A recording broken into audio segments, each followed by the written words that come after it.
Welcome back. If you've just joined us, you're watching the news at 10, broadcasting on Channels Television live from Lagos. And now some of the pictures you sent to our Eyewitness portal. First is this one from Owa Kurudu area of Ijebu-Ode in Ogun State, showing houses affected by erosion. Our Eyewitness reporter says that the erosion is threatening more than 50 buildings, and the community has lost about 15 buildings, rendering the occupants homeless, and he wants the government to look into this. And that picture is followed by this one from Aba area of Port Harcourt Expressway in River State, showing a bad road. Our Eyewitness reporter says that the government should fix this road.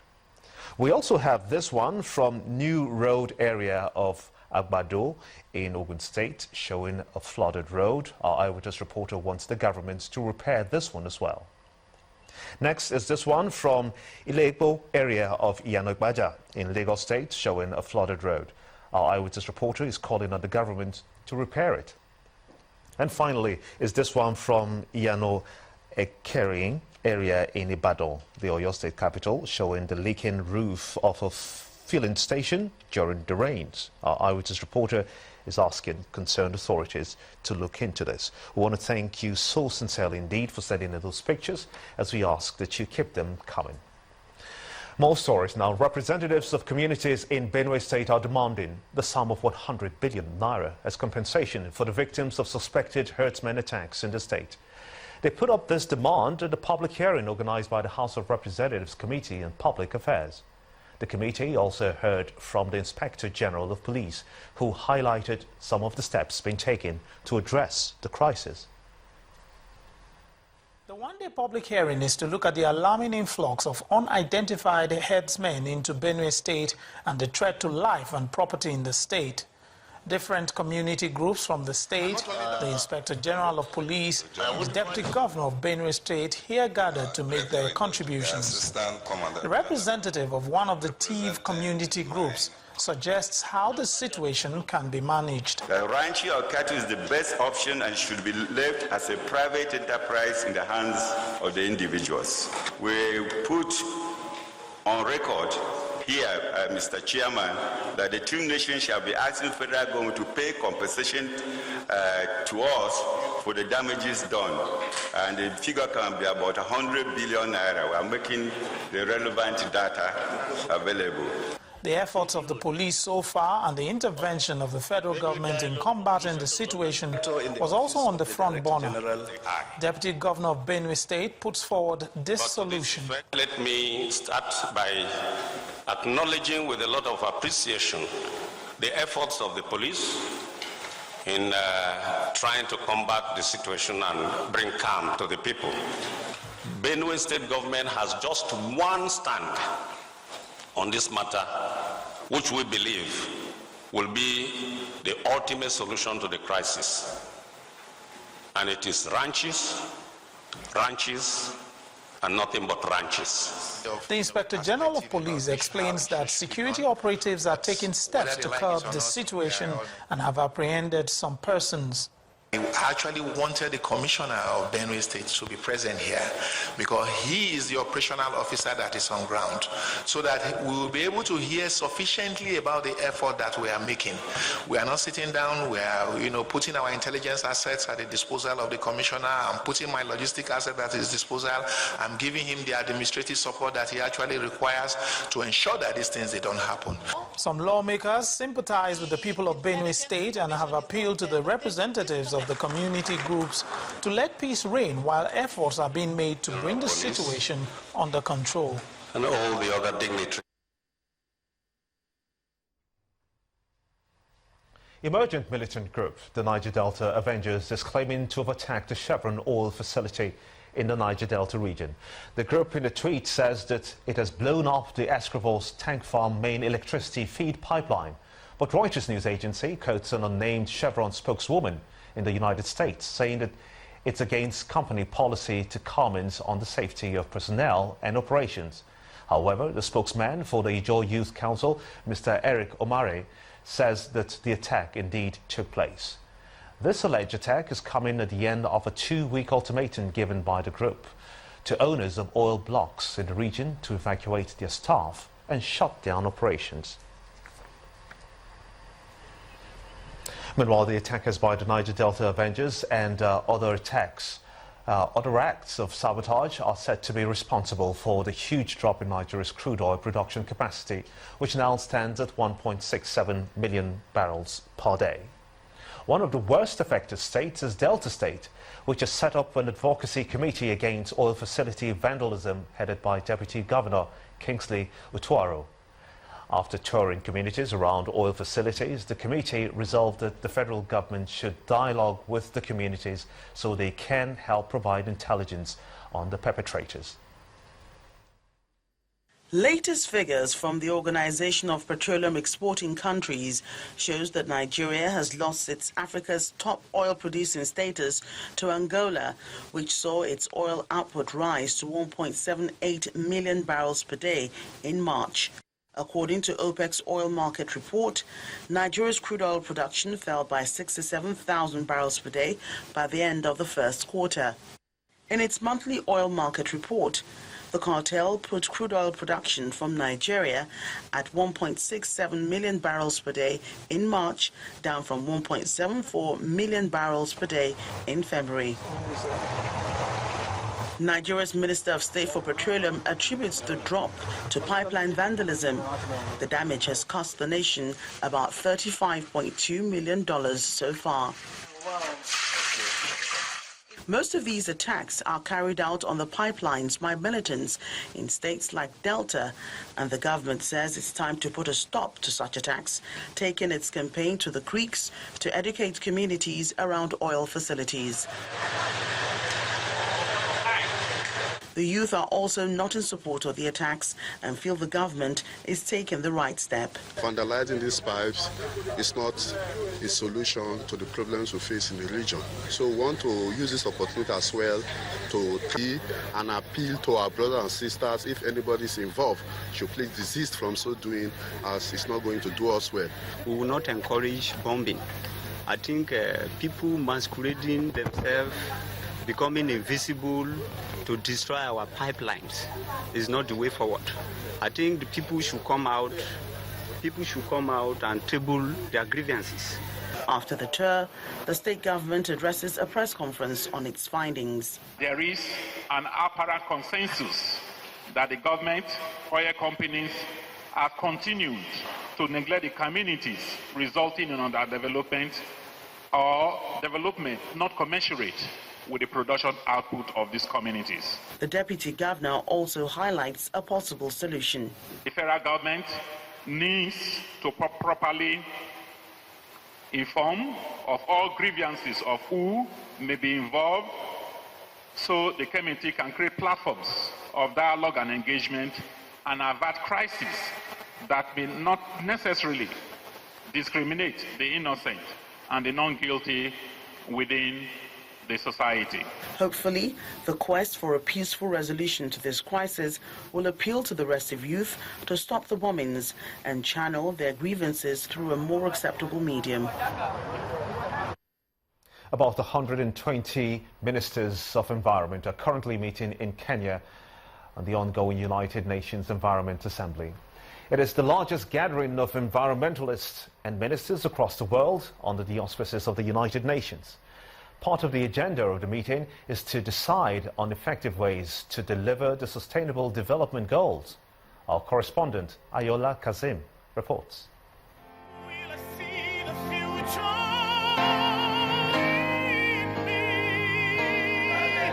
Kenyan Boys Choir echoing the thoughts of many victims of environmental degradation and pollution as they welcome the President of Kenya and top UN delegates to the opening session of the high-level segment of the United Nations Environment Assembly.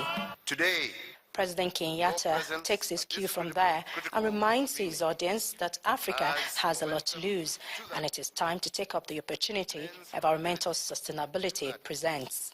Environment can no longer be a tertiary concern. That building a sustainable, shared future cannot be an afterthought. That we have to be ready and willing to make selfless sacrifices today if we want to leave our children and our grandchildren a viable and better world tomorrow. The road to the future seems tough, but the Deputy Secretary General of the United Nations declares that the path is clear and the destination is set. The challenge and the task is to move decisively, quickly and concretely from aspiration to action. Moving away from fossil fuel, for instance, will be difficult. We know that.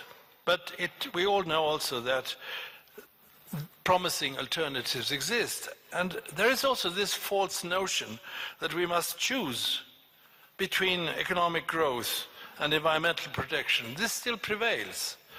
Old habits die hard, and old powerful interests do not cede ground willingly. I urge all delegates here to approach your solemn responsibilities with courage, with foresight, and with wisdom.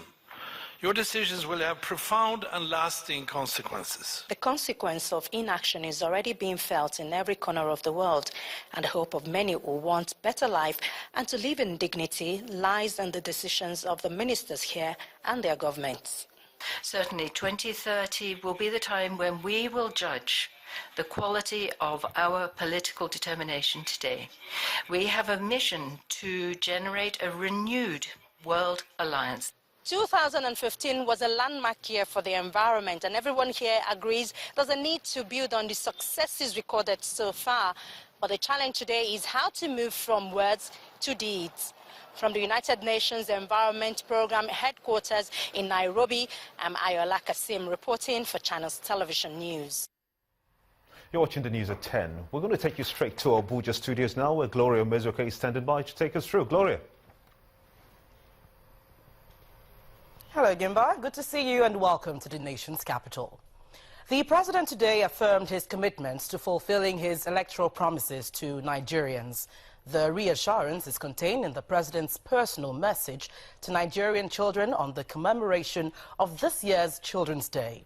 President Muhammadu Buhari says his administration has already taken some steps towards securing the future of the children, insisting that it is the right of every Nigerian child to have access to quality and affordable education, as well as healthcare and other basic necessities for a good life in a peaceful and secure environment.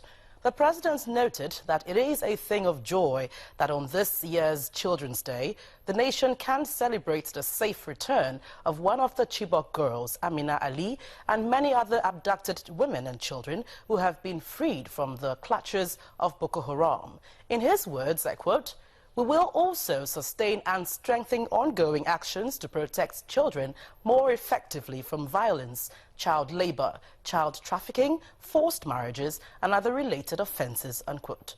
I urge you all to imbibe and exhibit in greater measure the virtues of hard work, diligence, discipline, honesty, prudence, selflessness, and patriotism, which are essential for the actualization of our vision of a truly great nation, unquote. The president says the world now looks up to Nigeria as an exemplary model of democratic ideals after the smooth transition that brought the current administration to power.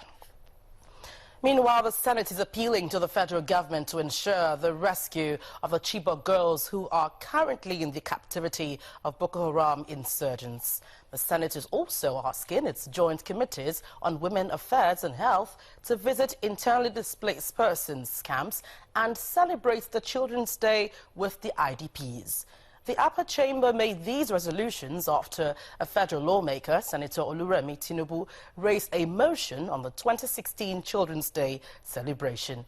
Senator Tinubu also expressed concern at the rising cases of violence against children across Nigeria. I would like my colleagues to quickly look at this publication from yesterday's Daily Trust.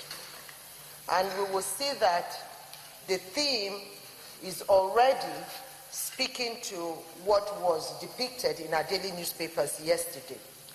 We see a 20-month-old boy, Musa Muritala, on admission at the Muritala Mohammed Specialist Hospital in Kano yesterday, after his two stepmothers allegedly broke his legs and hands, as well as caused injuries to his private part and tongue. So this is what a typical youth in our nation is facing. So we are not talking about, we are just looking at the violence against children, because this is very disheartening. Despite what is going on to our children, we still want to celebrate them, that the Senate is with them to enact laws that will protect them, and also to do what is needful to make sure that such violence will come to an end. The People's Democratic Party's Board of Trustees has endorsed the caretaker committee set up by the party's convention last Saturday in the Rivers State capital, Port Harcourt. Also, another faction of the party, known as the Concerned Stakeholders Group, which held a parallel convention in Abuja the same day, has teamed up with the PDP Caretaker Committee, headed by Senator Ahmed Makarfi. Both the BOT and the factional group, led by Ibrahim Mantu, made this known at the end of their peace meeting in Abuja today. They also directed their members to withdraw pending cases from the courts and set up a committee to meet former acting national chairman of the party, Senator Ali Modu Sharif. Today's meeting followed counter-court orders which restrained the factional leaders, Senators Sharif and Markafi, from assuming the mantle of leadership of the party. Well, that's it from Abuja. It's back to you, Gimbar. Brilliant. Many thanks indeed, Gloria, for the stories from Abuja. The Bank of Industry has commissioned a solar-powered electricity project in Makarfi local government area of Kaduna State. The project covers a 6-kilometer distribution network, and it has the capacity to power commercial and domestic ventures. Acting Managing Director of the BOI, Mr. Wahid Olagunju, says the rural electrification not connected to the national grid. Prior to the installation of the solar power system, the over 200 households in the two villages, like other remote communities across the country, only ran individual generators. With the commissioning of the project, each home will have sufficient solar electricity to power at least 3 light bulbs and other gadgets. Explaining the metering model, the BOI Managing Director says payment would be on a pay-as-you-go basis, with each household provided with a prepaid meter. BOI, as part of its solar energy program, in partnership with the United Nations Development Program, started off with the provision of long-term financing for the installation of microgrid and standalone solar solutions in Bisanti in Niger State, Onibambu in Osun State, Kaltingo in Gombe State, Onono in Anambra State, Obayato in Edo State. And here we are in Kaduna, commissioning the last of the 6 pilot projects. The project consultant gives a background of the project and its benefits to the community. The integrated pay-as-you-go solar home system technology being commissioned today is the first all-grid pay-as-you-go technology developed by Africans for Africa. Governor Nasir El-Rufai, who was represented by the Director General of Kaduna Power Supply Company, discloses that the state government will spend about 1.5 billion naira to complete the 30 megawatts Gurara power plant to provide reliable electricity for industrial and domestic use. The state government will commit 1.5 billion naira to complete the 30 megawatts Gurara power plant to provide electricity to the Kaduna industrial area. With the lighting up of the two communities after about 70 years of being in darkness, the Bank of Industry says it is ready to partner with all state governments on solar electrification projects in off-grid areas. And when the news at 10 returns, we'll be joined by the Lagos State Commissioner for Works and Infrastructure, Mr. Ganiyu Johnson, to shed more light on the proposed 4th mainland bridge. Join us again.